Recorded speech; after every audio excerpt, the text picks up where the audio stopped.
अस्सलाम वालेकुम, welcome back to another episode of Seekh Le. और आज हम लोगों ने सेकंड चैप्टर को मज़ीद थोड़ा सा आगे बढ़ाना है। So today we are going to learn the arithmetic operations on the vector. देखिए, अगर इस चीज़ को मैं बेसिक से लेकर चलना स्टार्ट करूँ और इसको अगर आपको थोड़ी सी इसकी बेसिक्स बताऊँ तो वो कुछ ऐसे है कि जब भी आप नंबर्स को सीखना शुरू करते हैं तो आप उनके ऊपर कुछ ऑपरेशंस पढ़ना शुरू करते हैं, जिसमें आपके पास एडिशन, मल्टीप्लिकेशन, सब्ट्रैक्शन और डिवीज़न होती है। लेकिन हमारे पास जो बच्चा फर्स्ट ईयर में आता है उनका बेस ये नंबर्स नहीं होते, बल्कि उनकी बेस वेक्टर्स होती हैं। अब आपने वेक्टर्स को ही एडिशन, सब्ट्रैक्शन, मल्टीप्लिकेशन और देखना है कि ये डिवाइड हो सकते हैं कि नहीं। सो चलिए आज चल के देखते हैं कि अरिथमेटिक ऑपरेशन ऑन वेक्टर्स क्या होंगे। So let's start the video.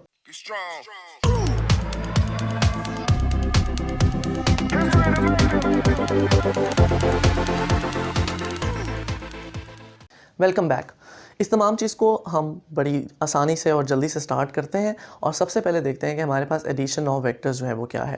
बेटा, एडिशन ऑफ वेक्टर्स बहुत सिंपल है। जैसे आप नंबर्स को ऐड करते हैं, जिसमें अगर आपने 4+5 करना है या 3+2 करना है, इनको आप बड़े ज़बरदस्त तरीके से 1 मिनट में जो है वो ऐड कर लेते हैं। लेकिन वेक्टर्स कैसे ऐड होंगे, यहाँ पर आपके पास मैग्नीट्यूड भी गिवन होती है और साथ में डायरेक्शन भी गिवन होती है। सो आपने इन दोनों चीज़ों को किस तरीके से ऐड करना है, उसके लिए एक छोटा सा रूल आपको याद रखना पड़ेगा।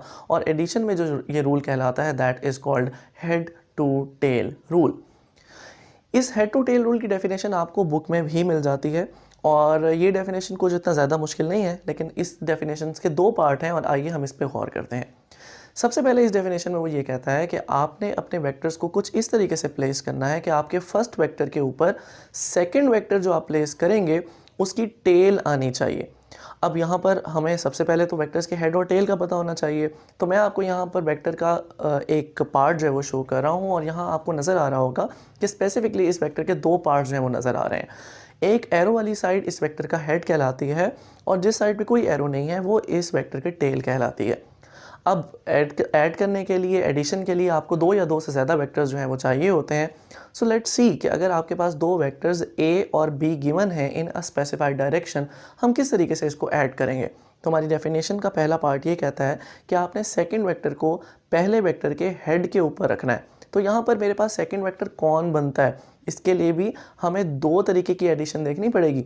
सबसे पहले आप ये देखिए कि हम वेक्टर्स को ऐड किस तरीके से कर सकते हैं। यहाँ पर 2 काम होंगे, या तो यहाँ पर a+b हो सकता है और वो रिजल्टेंट बना सकता है, या फिर b+a हो सकता है और वो रिजल्टेंट बना सकता है। अगर आपके पास a+b होगा तो यहाँ पर सेकंड वेक्टर आपके पास b है, लेकिन अगर आप b+a कर रहे होंगे तो सेकंड वेक्टर आपके पास यहाँ पर a मौजूद है। चलिए हम बारी बारी एक एक करके मैं आपको बताता हूँ कि अगर आप a+b करें या आप b+a करें तो क्या क्या चेंजेस आपके पास यहाँ सामने आती हैं। The given vectors are in specified direction आपके सामने यहाँ पर नज़र आ रहे हैं। सबसे पहले मैं ऑपरेशन परफॉर्म करता हूँ a+b का, जिसमें मेरे पास पहला वेक्टर जो है वो a है और दूसरा वेक्टर मेरे पास b है। जब इस तरीके का काम आप या इस तरीके की एडिशन आप कर रहे होते हैं तो आपने पहले वेक्टर को लगाना है जिस डायरेक्शन में वो मौजूद है।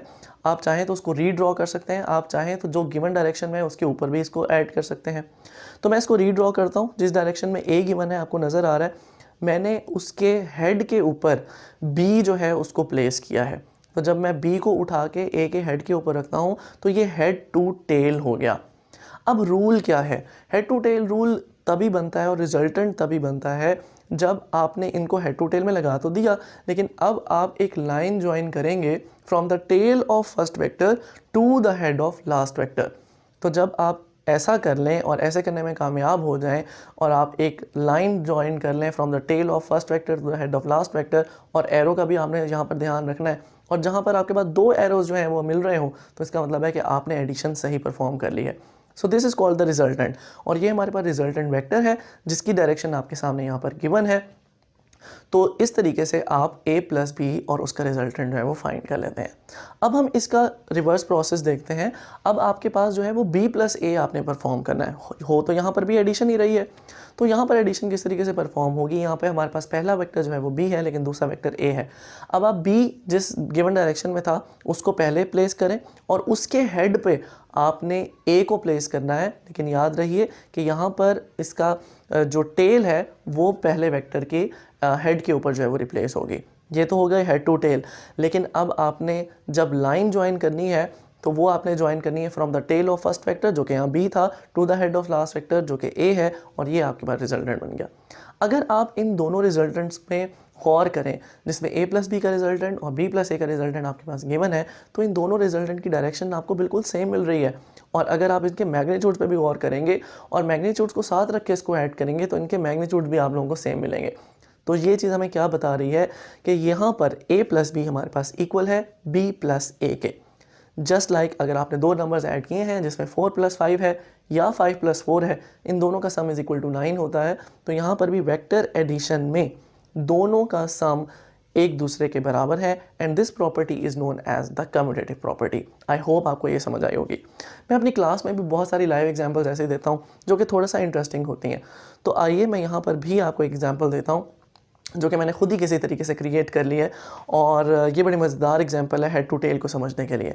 बच्चे हेड टू टेल आपने वेक्टर्स में तो समझे बड़े बोरिंग तरीके से, अगर आपको यहाँ पे लगता है तो हम इसकी बड़ी मज़ेदार सी एग्जांपल देखते हैं, और वो एग्जांपल है इंडियन मूवीज़ में आपके पास मटका फोड़ने की एग्जांपल। ऑल्दो यहाँ पर बहुत सारी एग्जांपल्स आप ले सकते हैं, लेकिन मुझे एग्जांपल बहुत इंटरेस्टिंग लगती है। जब भी एक हीरो ने एक मटके को जो है वो फोड़ना होता है, तो यहाँ पर वो किस तरीके से अरेंजमेंट उनकी क्या होती है कि नंबर ऑफ़ रोज़ जो हैं कुछ आदमियों की वो नीचे ज़्यादा होती हैं, उसके ऊपर वो स्टैक करते जाते हैं, थोड़े बंदे फिर थोड़े बंदे, और ऊपर जो है आपका हीरो आता है और वो उस मटके को फोड़ता है। तो ये किस तरीके से ज्वाइन हुए हुए हैं, यहाँ पर हर बंदा दूसरे बंदे के हेड के ऊपर या कंधों के ऊपर खड़ा हुआ है, तो ये लगे किस तरीके से हुए हैं, इनकी अरेंजमेंट हेड टू टेल है।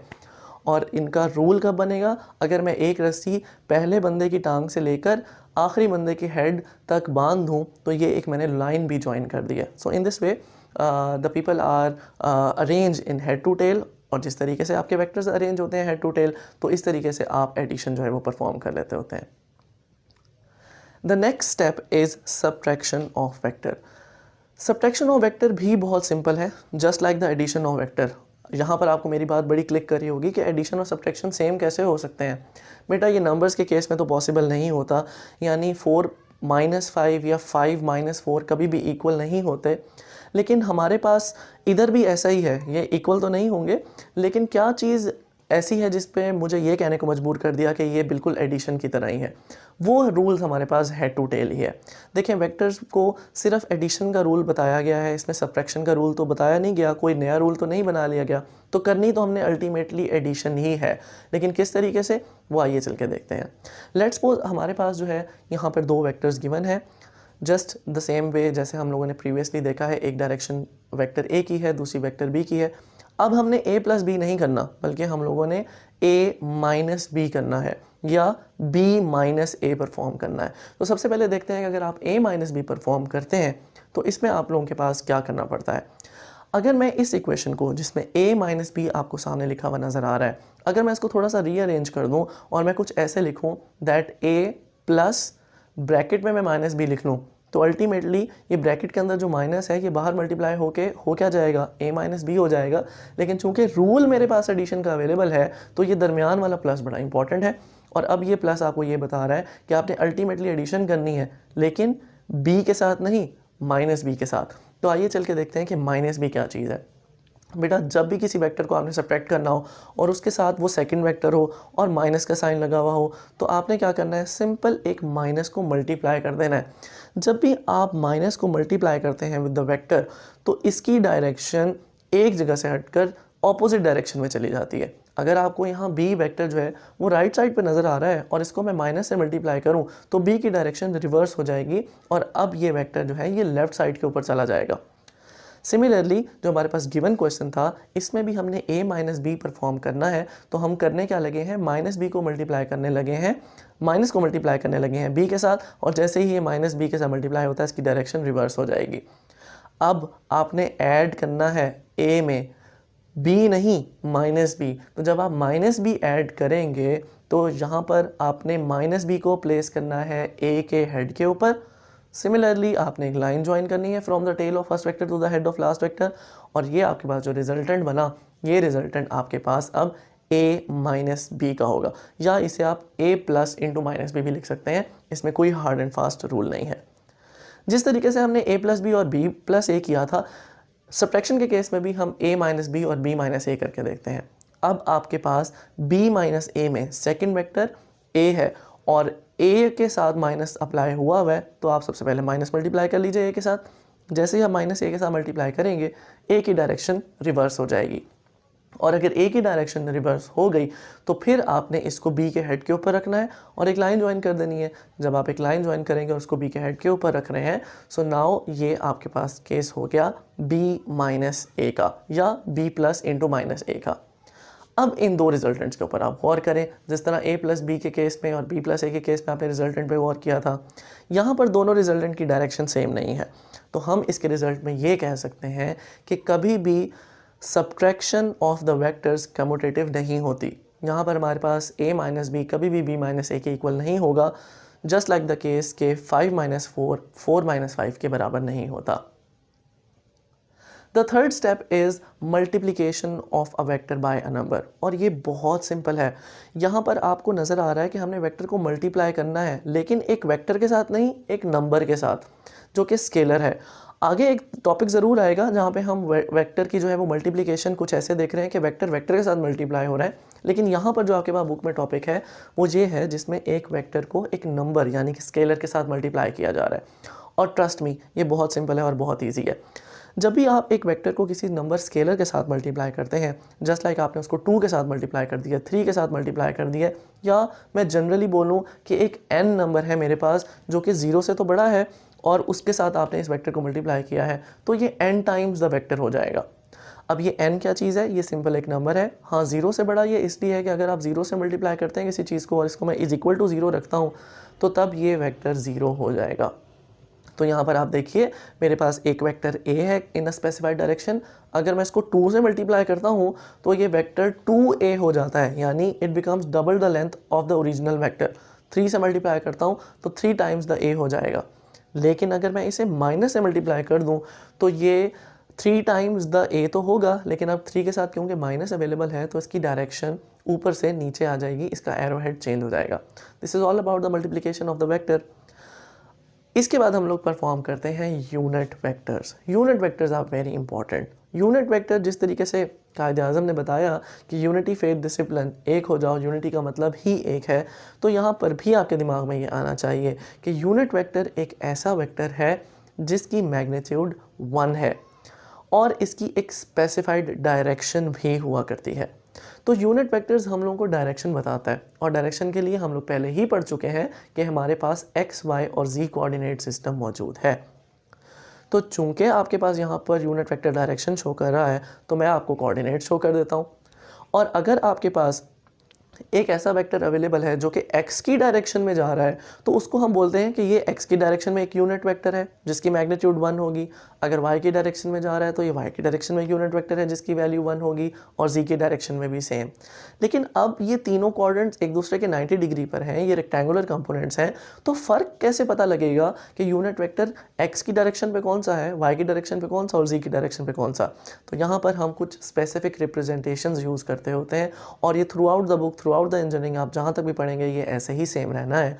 तो आप देखिए कि अगर हम x की डायरेक्शन में कोई यूनिट वेक्टर लें तो उसको हम रिप्रेजेंट करते हैं i यूनिट वेक्टर से। यहाँ पर यूनिट वेक्टर को रिप्रेजेंट करने के लिए एक कैप का सिंबल या हैट का सिंबल यूज़ किया गया है, और ये आपकी बुक में भी अवेलेबल है।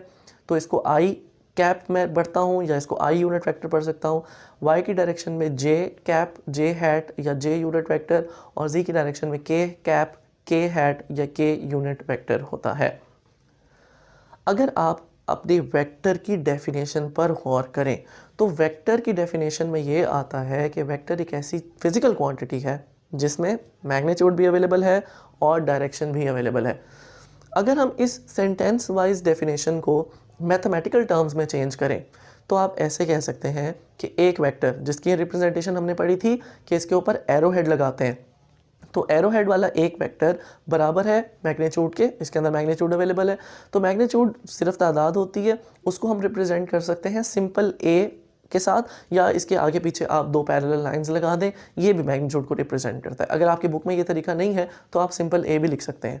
साथ में इसके अंदर यूनिट वेक्टर भी अवेलेबल होता है भाई, कि ये आपको ये बता रहा है कि यूनिट वेक्टर एक स्पेसिफाइड डायरेक्शन को शो कर रहा है, तो a वेक्टर की कोई डायरेक्शन होगी, इसलिए यूनिट वेक्टर a कैप या a हैट भी मैंने यहाँ पे लगा दिया।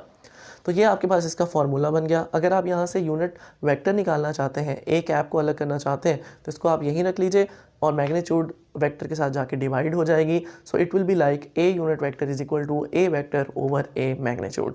So this was a very simple process. The next definition is the equal vectors. Equal vectors बहुत सिंपल है, बहुत सेम है। अगर दो वेक्टर्स आपके पास हो और उनके मैग्नीट्यूड और डायरेक्शन सेम हो तो उन दोनों को हम इक्वल वेक्टर्स बोलते हैं। नेक्स्ट हमारे पास है नल वेक्टर। नल वेक्टर एक ऐसा वेक्टर है जिसकी मैग्नीट्यूड कोई भी नहीं होती, ज़ीरो होती है। और ऐसा वेक्टर जिसकी ज़ीरो मैग्नीट्यूड हो, उसकी क्या कोई डायरेक्शन होगी? ये आपको भी पता है कि उसकी कोई डायरेक्शन नहीं होगी, इसलिए बुक में वर्ड यूज़ हुआ है आर्बिट्रेरी डायरेक्शन। अगर डायरेक्शन है तो उसका आपको कुछ अंदाज़ा नहीं है, कुछ नहीं पता कि वो उसकी डायरेक्शन कहाँ पर है। नल वेक्टर बनता कैसे है? अगर एक वेक्टर को उसी के नेगेटिव में ऐड कर दिया जाए, क्योंकि अब आपने एडिशन और सब्ट्रैक्शन पढ़ ली है तो अब आपके लिए यहाँ पे ये कोई चीज़ मुश्किल नहीं रह गई। तो अगर एक वेक्टर दूसरे उसी के नेगेटिव में ऐड हो जाए तो उसने कोई रिजल्टेंट नहीं देना, and that becomes equal to zero. तो इसको हम कहते हैं कि that is null vector. I hope आपको आज की तमाम डेफिनेशंस जो कि शॉर्ट के लिए बहुत इंपॉर्टेंट है, जिसमें addition, subtraction, multiplication, unit vector, equal vectors and null vectors, तमाम चीज़ें आप लोगों ने देखी हैं।